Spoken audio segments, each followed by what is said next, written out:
AITA for refusing to give up my late father's house to my sister, even though she's struggling, and everyone says I should just let her have it? This is a long one, so buckle up.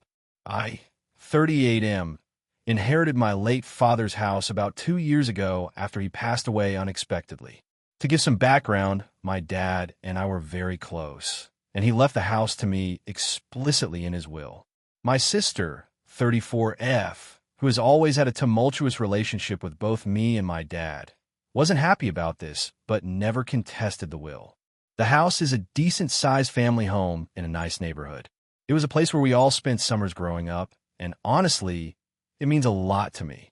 I live in a different city now, about a 2-hour drive away, but I still keep the house and visit frequently.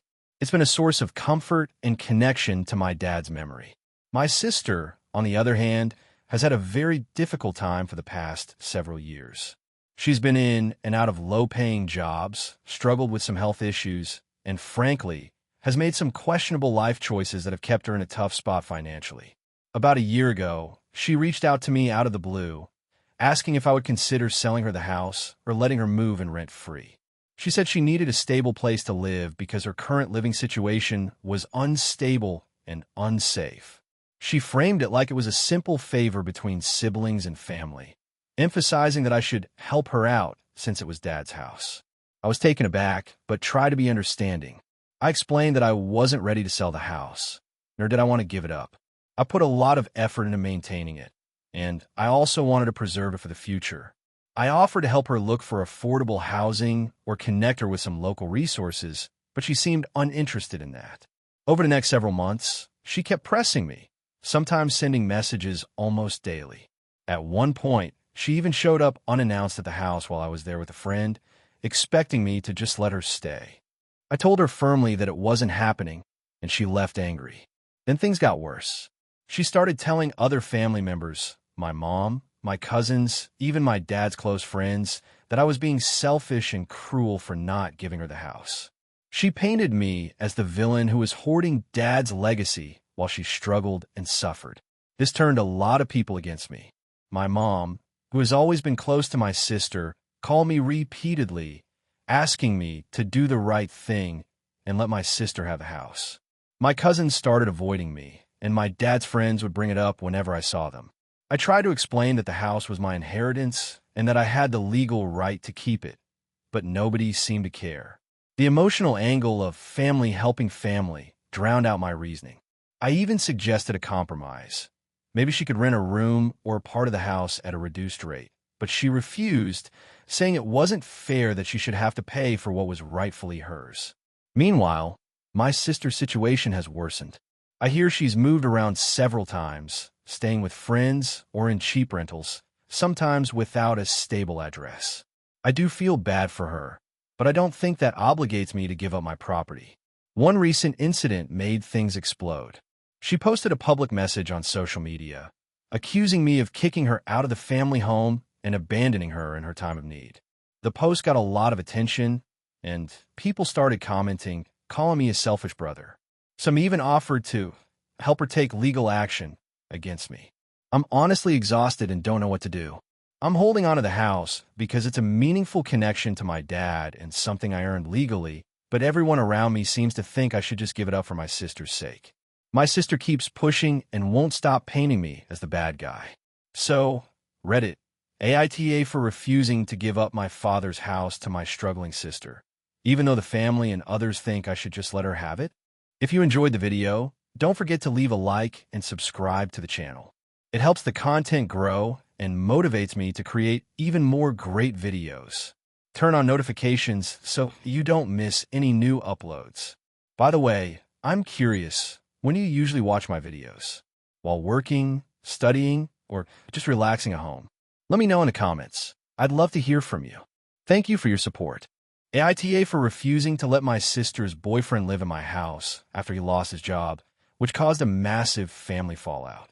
So here's the deal. I, 32F, own a decent-sized house in a mid-sized city where I work as a software engineer. I live alone and have been pretty independent since my late 20s. My sister, 29F, and her boyfriend, 30M, have been together for about 3 years. My sister's boyfriend, let's call him Jake, recently lost his job due to company downsizing. Since then, things have gotten complicated. Jake and my sister have been dating for a while, and while I never got super close to Jake, I've always tried to be polite and respectful. My sister, however, has been going through a tough patch financially because she's been working part-time while finishing a certification program. Jake losing his job hit them hard, and apparently, they didn't have much savings to fall back on. About a month ago, my sister called me in tears, explaining how they were struggling to pay rent and bills. She asked if Jake could move in with me temporarily until he found another job.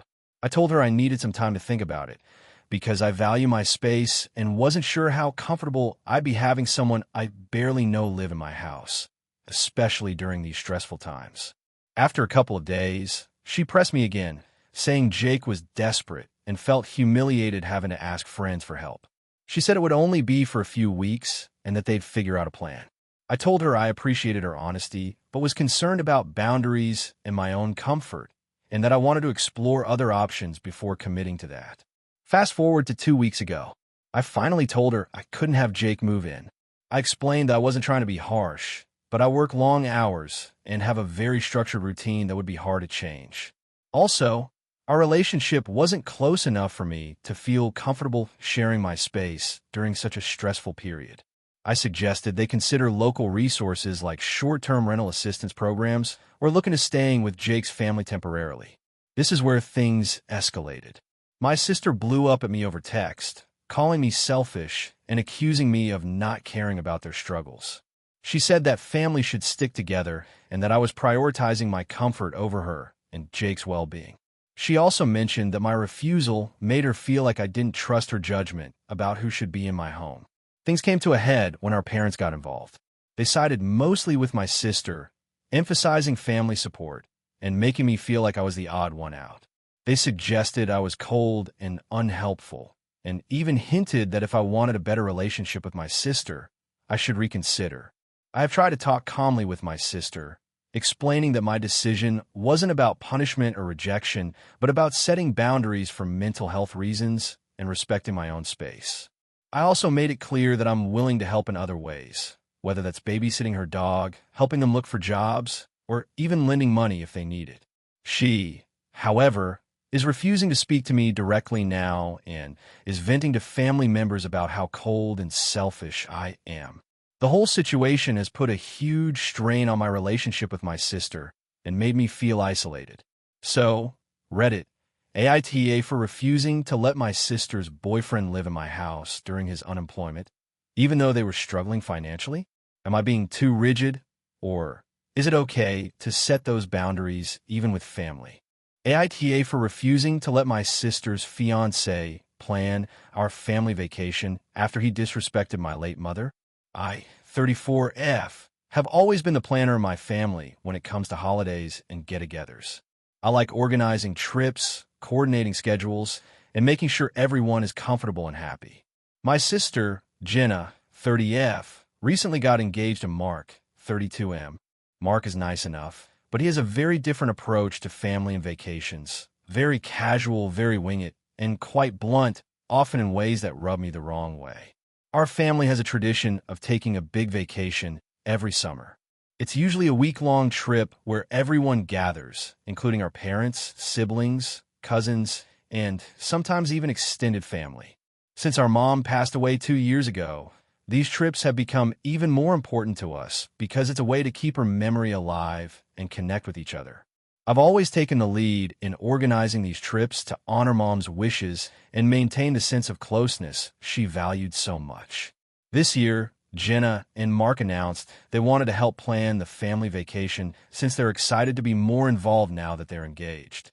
I was happy to let them contribute ideas, but made it clear I wanted to stay the main organizer to keep things running smoothly and respectfully, especially because of how sensitive things are since Mom's passing. Things started going off the rails when Mark began suggesting changes that felt disrespectful to our mom's memory and the traditions she set for these vacations. For instance, one of the first things he said was that he didn't see the point of visiting Mom's favorite lake cabin for the trip and suggested renting a big party house somewhere fun instead. The lake cabin is sacred to us. It's where Mom taught us to fish, where we spent countless summers, and where she's buried nearby. I told Mark that changing a location like that felt wrong to me and hurtful to the family. He shrugged it off and said, "It's just a place. We don't have to be so attached to where she liked to go." Jenna seemed to side with him, saying it might be time to create new memories instead of clinging to the past.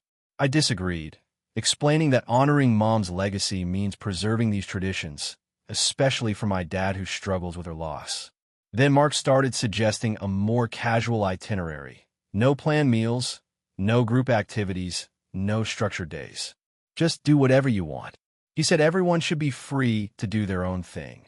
But the whole point of the vacation has always been to bring the family together, share meals, stories, and create bonding experiences. I told him the trip isn't just about individual fun, but about togetherness. The biggest blow came when Mark made a comment about Mom herself during a family group chat. Someone had posted a photo of Mom from years ago, and Mark replied, "She seemed kind of uptight, don't you think? Maybe that's why family trips are so stressful." That comment felt like a slap in the face. Mom was never uptight. She was caring, organized, and loving. She put so much effort into keeping our family united. That comment made me furious. I confronted Jenna and Mark privately and told them I was not comfortable with how Mark was talking about Mom and disregarding the family traditions. I said I didn't want to hand over the planning to them and that I'd be doing it myself. Jenna was upset and accused me of being controlling and not wanting to share the responsibility. She said Mark was just trying to make things easier and more fun, but I felt like he was disrespecting our family's values and history. Since then, Jenna has barely spoken to me and said she and Mark won't come if I'm the only one planning because it won't be the trip they want. Other family members have reached out to ask if I'm sure about excluding them from planning, but I feel strongly that this trip has to honor Mom and our traditions, and that means no disrespectful behavior or comments about her. I'm wondering if I'm the asshole for refusing to let Mark plan or even co-plan the family vacation after how he's acted. Should I give him a chance, even if I disagree with his views? Or am I right to stand firm for the sake of my family and my mom's memory?